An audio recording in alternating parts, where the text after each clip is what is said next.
How you doing? How y'all doing? Good.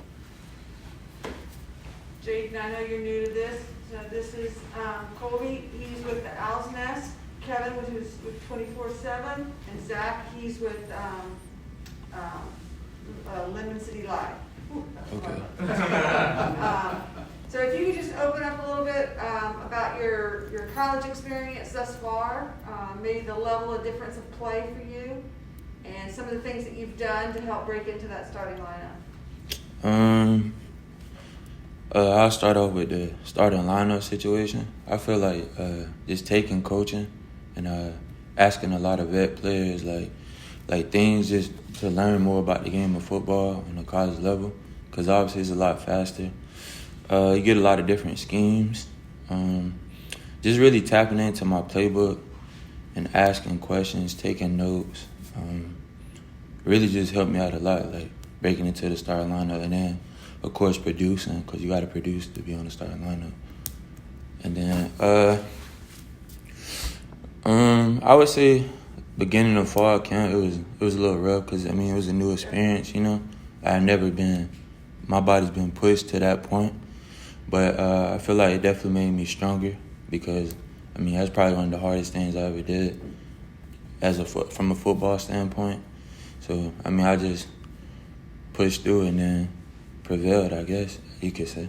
Can you talk a little bit about the guys who play, who are a little bit older than you? I mean, Evan's only a year older than you. Kind of helping you get through that fall camp, letting you know we'll get through it. Yeah, definitely. Evan was definitely we're good friends. He definitely pushed me through the day, like, you know, like, come on, like next rep, just don't even think about it. Everybody made mistakes, just keep going. And Jaden Jr, he's somebody I had looked up to before I got here, because, you know, I gray shirted. So I used to just watch him on film. And then I just kind of, he took me under his wing. Like, I'm his little brother. That's my big brother. Like, in the D-line, we all got a big brother and a little brother. So he just took me under his wing, and then I just listened to what he had to say and then took advantage of it. The experience of gray shirting, you know, everybody wants to start their career right away, but in the long run, do you think it benefited you, looking where you're at right now? I definitely think it benefited me, like, as physically, like on my body, because I gained some weight, which I needed to, and it just, I mean, gave me time to appreciate the game more, to really think about how much I appreciate the game, like missing, like being out there. Terrell Smith's been a guy who's been around for like 5 or 6 years, and a lot of guys just described him as a coach in the locker room and on the field as well. Has he been a guy that you've talked to and picked his brain? And if so, what kind of things have you picked up from him as well? I would say, like, from Corral, not really. We don't play the same position, so it's kind of hard to learn anything. But, like, from a leadership standpoint, I would say I learned a lot of, like, key factors on being a leader. And, like, he leads by example, like, every day. And so does TJ Young. Like, they both do a good job of that. Jaden, you mentioned the gray shirt, and what kind of challenge did that present, going through that process? Because I think it's something that a lot of people don't see, because it's obviously, you get recruited, you come in, you play, that first year, you rush that first year. I don't really know how to. Can you ask the question one more time? Yeah, just kind of what challenges did gray shirting present, maybe from like a mental standpoint, you're just kind of not being able to be out there, but knowing that your time's going to come eventually. I feel like it definitely messed with me mentally. I mean, because I wasn't expecting it at first, but like I said, in the long run, it benefited me. I don't know. Like I said, it just made me appreciate the game more, like missing it. So when I got here, I was just ready to go. I know you're very early in your career, obviously, but what's something you want to see from yourself being improved and kind of going through the season? Just improving on my fundamentals and technique, because you can never like fully maximize that. Just always just trying to get better at my craft. Going to Air Force this week, triple option team. We don't see very much of that anymore in modern football. So what's the importance of the defensive line just really coming to play this week and basically stopping that first option? I feel like the D-line is, we always start and finish like the play. So I feel like we need to just get a surge and stop the dive. We got to stop the run. The front seven really going to be the key of the game, I believe. So we start the dive, they're going to have to do something else, and they can't throw, so. Anyone else? Thank you. Thank you. Thank you. KD.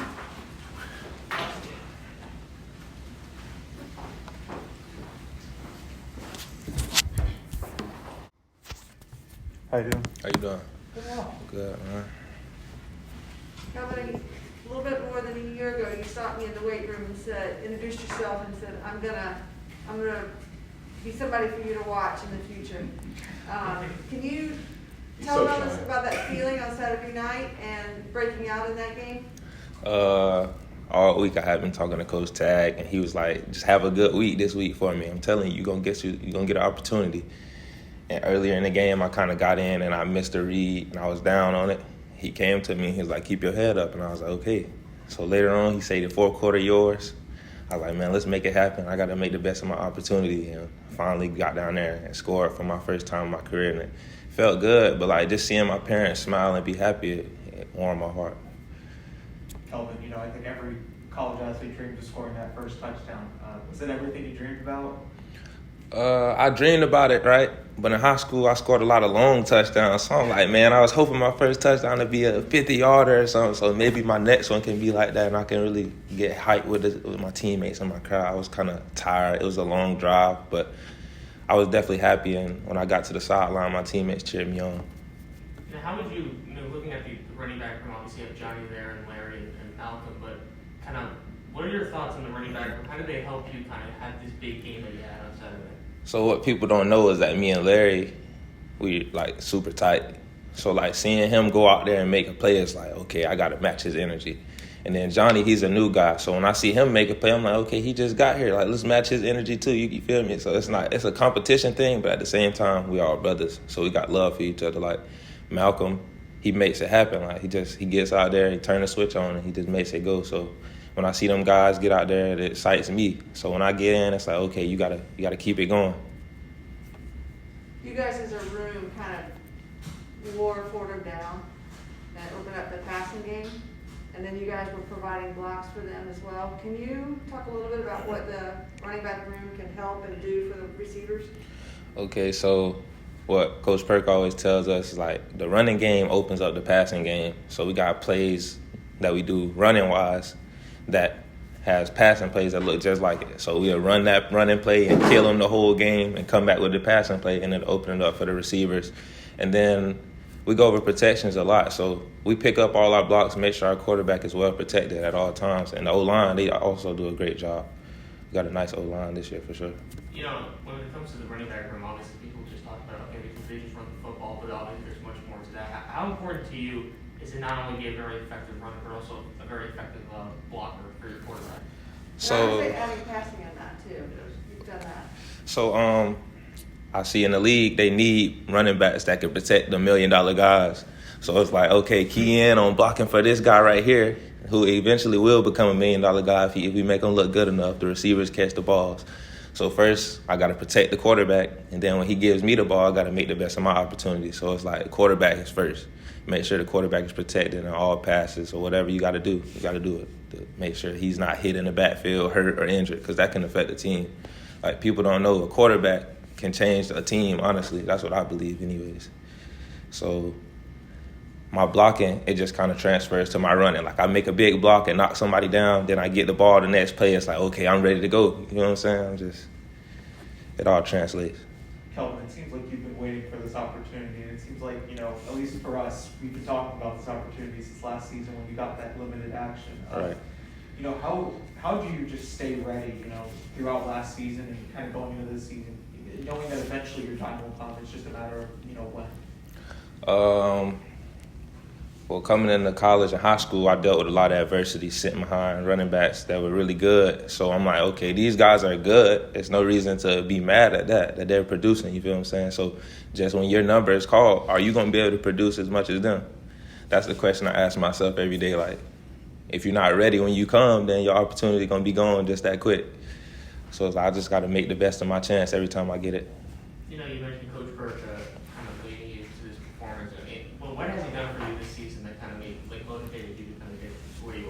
Coach Pert is smart. Like, he opened up my eyes to the game. It's more like I can see it from a quarterback standpoint. Like, even before the play, I can look and like, okay, this hole right here going to be open, because he explains the defense to us. Like, he gives it to us in a perspective like, okay, we're playing quarterback. We're reading safeties and linebackers and DNs before the play even starts. So he's like, okay, I know where I'm going to go. So he just puts that confidence in you before you even have the ball. And then he's like, when you get the ball, you do what you do. So he just lets us open up our game and play how we play. Everybody is comfortable in our roles. Kelvin, you did get some playing time last year. It wasn't a lot, but how important was that for you going into this season? Last year I played a little bit, but I played a lot against Memphis, and it helped me adjust to the game speed and the physicality. So it's like, okay, this off season I went in the weight room and focused on certain things that I know I would need. This summer, I just focused on making sure I got my reads down pat and that the game wasn't too fast for me. So this year coming in, it's like, okay, everything's slowed, and I can just play how I play and be comfortable. Anyone else? Thanks, man. Thank you.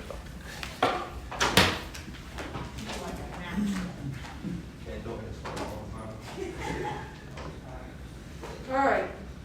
So thank you guys for coming early. And if you need anything, give us a holler. Will you coach the play of your team last week? They're consistently doing well with some, and are ranked in a few individual categories nationally. And then the task at hand for this week. Well, I thought overall we played a much cleaner game defensively, and all levels of our defense. I thought our defensive line was more disruptive. I thought our linebackers and secondary really covered well and played the run well. So I thought it was our most complete game as a defense, and we showed some improvement throughout the first 3 weeks. Obviously, going to Air Force this week will be another big challenge in a little different way. Defending the run and the triple option is always a tough assignment, but I think playing Georgia Southern, these guys can play a lot of different styles. When you have good athletes, you have smart guys in the secondary. I think you can that gives us obviously a great opportunity to defend a lot of multiple offenses, and I think in this era of football you have to be able to do that and have that versatility. So we're going to have to kind of switch gears a little bit in defending the triple option, which takes great discipline across the board, not just in the secondary, but across the front, the linebackers, everybody doing their job, everybody understanding their technique. They got to play the ball inside out, from the dive to the quarterback to the pitch. And those are always, tough assignments when you play a team that's as disciplined and has done this as long as Air Force has done it. And, but, it's a great opportunity for us to show our versatility in our defense. Carell Smith sat in that same chair last week and said that they got to get all 11 guys the ball and they got to stop the run better. And the guys certainly did that. What would you have to say about Carell Smith, the leader, and then Carell Smith, the player this season? Well, Carell is, he's a very emotional guy, and he plays with a lot of emotion, and he's one of our leaders on defense. So he it's important to him. He likes to play at a high level, and he expects everybody else on the team to play to that level and prepare at that level. So he's done a nice job. I think there's a lot of guys that have played awfully well through the first 3 weeks, and we just got to keep improving. But again, it's going to take all 11 guys this week doing their job on every play if we want to have success, at Air Force. Mike, you guys did play the Georgia Southern offense, but there are some stark differences between this Air Force offense compared to the Georgia Southern offense. What are just some of those differences, and what kind of challenges do they present on offense? Well, it's a much different, I mean, there are, options, similarities, but how they go about is much different. These guys always have a fullback in a 3-spot, position. Georgia Southern's, they created a lot of different ways. It's kind of a zone read option type of deal. This is more of a veer downhill option game,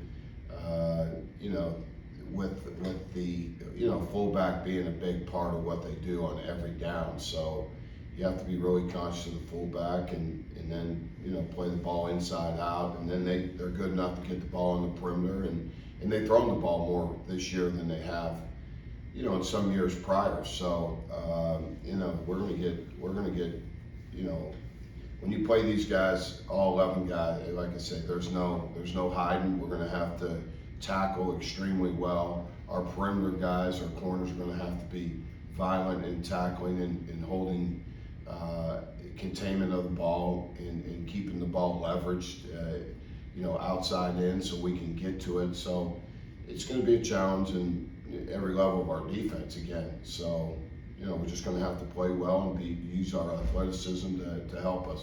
When looking at the team stats for Air Force, they really hold on to the ball a very long time. Their time of possession is pretty high.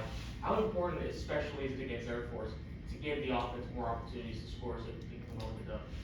I think that's always the challenge when you play, in Army, Navy, and Air Force, a team that's a true triple option team.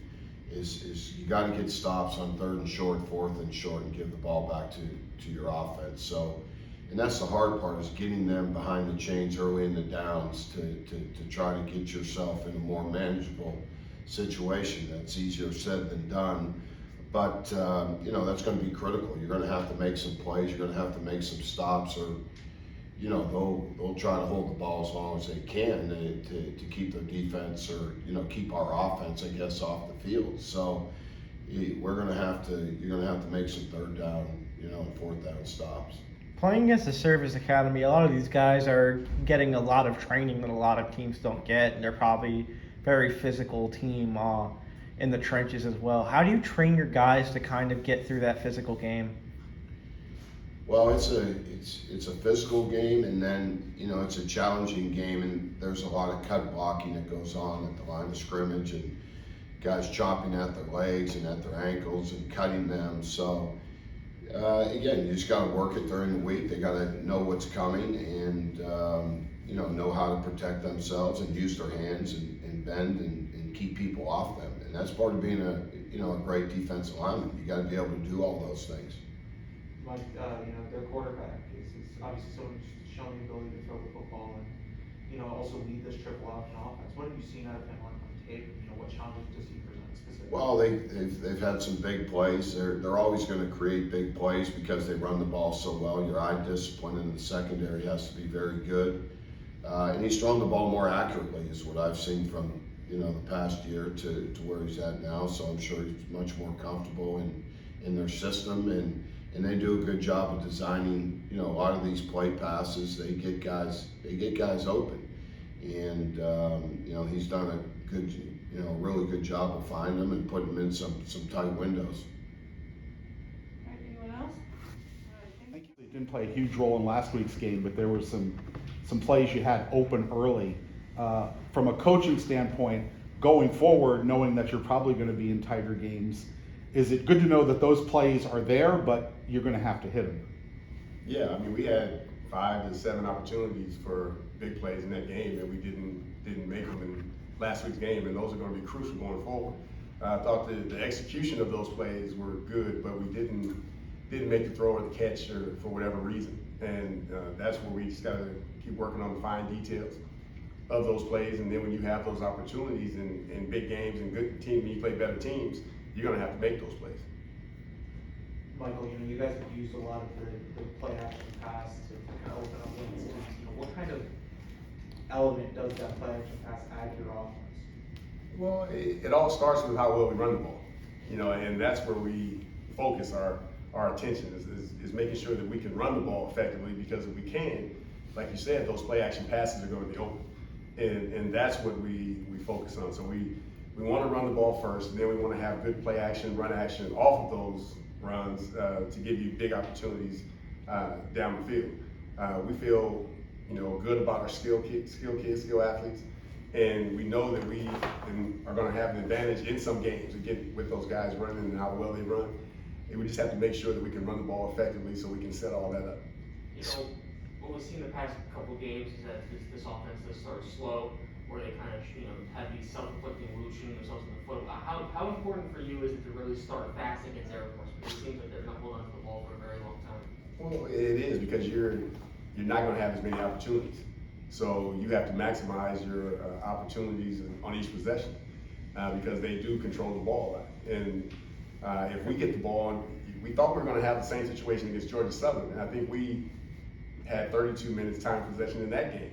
But it all starts with us executing on first down, putting ourselves in manageable third down situations, and then we have to complete drives. We've started, even against Florida, we started and moved the ball down the field, and then, like you said, we had a self-inflicted wound, one or two, and then it kind of shortened our drive. But we got to continue that execution throughout that drive and make sure that we put points on the board early. Speaking of the run game, we sat here and talked about Johnny Ford earlier on. We sat here talking about Larry McCammon. But one guy we haven't really talked about is Kelvin Dean, who kind of broke out yesterday. Or not yesterday, but on Saturday. What are your thoughts of him and how he stepped up into that role last week with Johnny Ford out of the lineup? Well, first of all, I'll start with our running back room. I'm excited about the running back room as a group. We feel that we have, 4 or 5 guys that we can put in the game at any time and execute. Kelvin Dean, he got in the game last week and he played well. He's a talented young guy. He's got a lot of ability, and his opportunity came up last week and he made the most of it. So when you do those types of things, then you get more opportunities going forward. But like I said, I'm excited about the group and the room as a whole because I feel that we've got talented backs that can go in any time and get the job done for us. How important is it to have that deep of a running back room, especially you have a guy that's going to be out there, he's going to be fresh, and you can trust about 4 or 5 guys in that room? Well, it's really important because, like I said, everything that we do starts with how well we can run the ball. And if we can run the ball effectively and we can keep guys fresh and we can roll guys in and out, then I think it opens up everything else that we do.